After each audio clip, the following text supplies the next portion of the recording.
Coming up on Wake Up Nonstop Local, tracking SNAP benefits, how fast the money is coming and why people are worried they won't get what they need.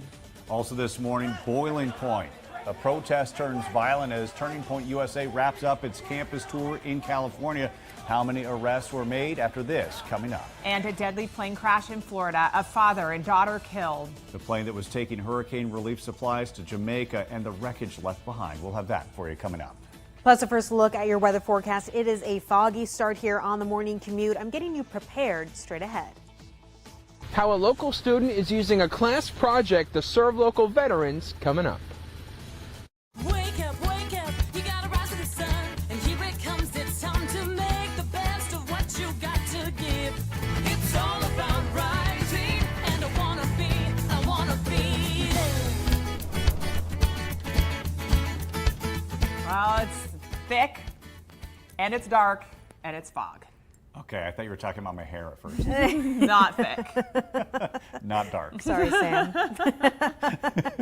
All right, yeah, but in all seriousness, we're in the Weather Center talking about that fog that is region-wide this morning. Thanks for joining us. I'm Kalai Chalk. I'm Sam Adams. We're here with Jenny Power. Jenny, we've been watching that fog all morning long. It's getting thicker by the minute, it appears. Oh my gosh, you guys. So some areas, yes, experiencing that very, very dark and thick fog, while others catching a little bit of break. So it's patchy out there, and you just need to be prepared with how drastic the changes are set to be, because this is a live look at I-90 in Jefferson, just a little bit to the south of where all of that dense fog is through the downtown core. And you can see that at least on the roadways through this portion of I-90, not too bad. But region-wide here, we are waking up to some widespread dense fog, which has prompted some advisories to go into place until 11 a.m. this morning, because we're seeing visibility through some areas at 1/4 mile or less. So the Moses Lake area now really seeing some of that dense fog, as well as through pockets of the Tri-Cities and into the West Plains area. So allow for extra time, drive for conditions. Don't forget the headlights.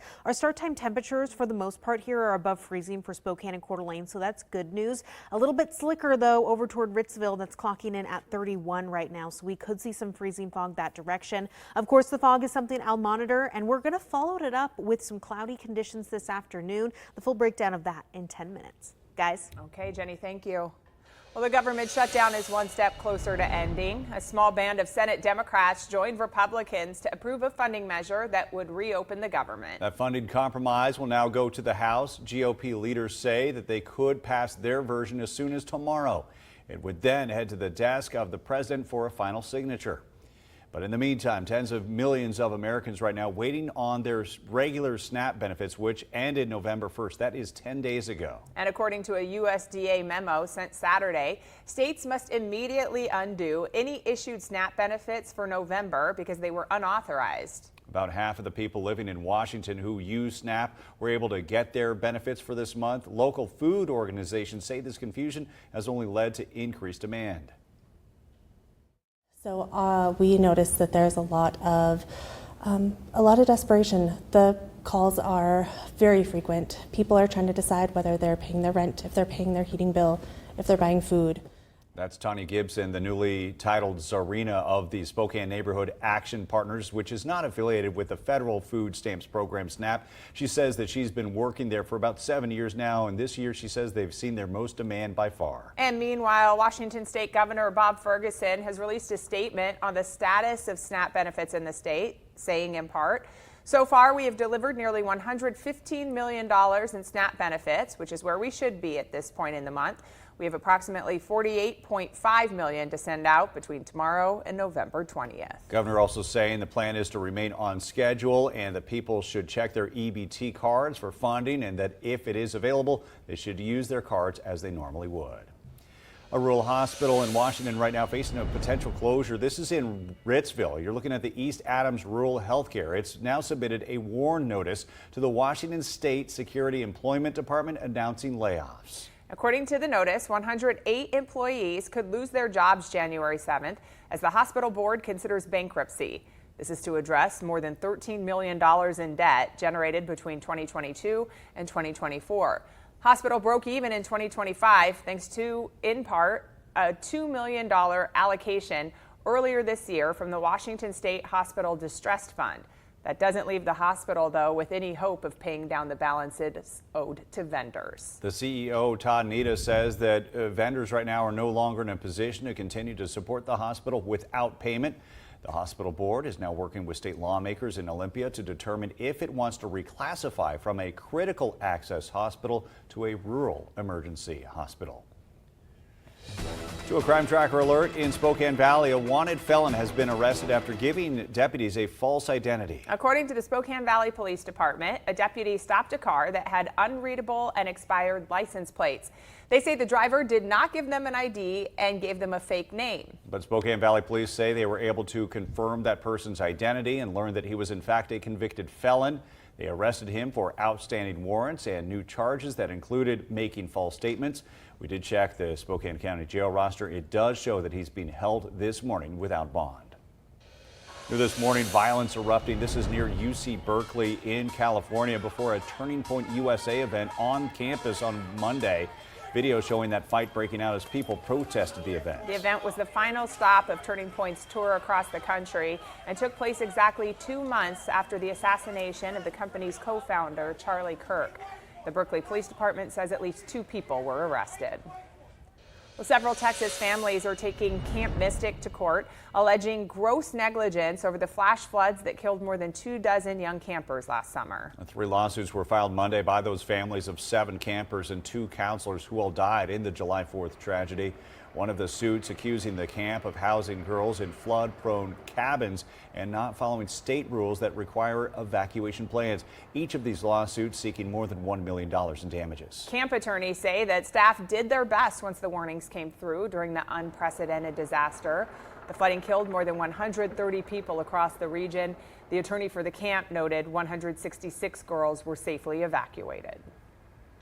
Well, a small plane loaded with hurricane relief supplies headed for Jamaica crashed into a Lake in a Florida neighborhood, killing the 2 people on board, a 53-year-old father and his 22-year-old daughter. Local officials saying the aircraft left for Fort Lauderdale Executive Airport, but shortly went down afterwards. Investigators say the plane clipped a palm tree and hit a fence, parts of that aircraft plunging into the lake behind this home you see on your screen. Authorities say debris from the plane was found scattered across the neighborhood. No one on the ground was hurt. Well, the fast food restaurant Wendy's is set to close hundreds of U.S. restaurants over the next few months. The company's CEO says that they believe that the restaurants are a drag on the overall financial performance of the franchise. The CEO saying that Wendy's will make improvements to some of their struggling locations, while others will transfer ownership or be closed altogether. The exact number of stores and locations being impacted not yet announced, but we do know that final number will be in the hundreds. When I found this, I knew that this was the place for me. As we celebrate Veterans Day today, for combat veterans, finding acceptance and a place to belong after their service comes to an end can be a major challenge. And this is especially true as many deal with VA shortages in psychiatric care. But now a local farm is welcoming veterans and giving them a place to heal. It's a way to just get out and do like we did when we were active duty and be involved with other vets, and we're like, brothers and sisters. And tonight at 6, NonStop Locals Rosemary Wright takes us to the farm and court. You'll hear from veterans who are helping each other find a purpose beyond the battlefield. Again, that's tonight at 6. And today here on Veterans Day, a local Eastern Washington University student is using a school art project to support those who serve. Okay, for more on this story, let's get to NonStop Locals Noah Bolter, who joins us now live. Well, Sam Clay, later this morning, a Veterans Day ceremony will take place in the Spokane Arena behind me. But if you go, you might see a woman wearing a flower just like this one and handing out packets just like this in hopes of preventing veteran suicide. It's a part of the Yellow Poppy Project, a movement to help bring awareness to veterans with mental health issues. Organizer Sarah Thompson is getting credit for a class project at Eastern Washington University by handing out around 1,000 poppy seed packets at today's Veterans Day event and asking people to plant them in areas around the community where they will be visible.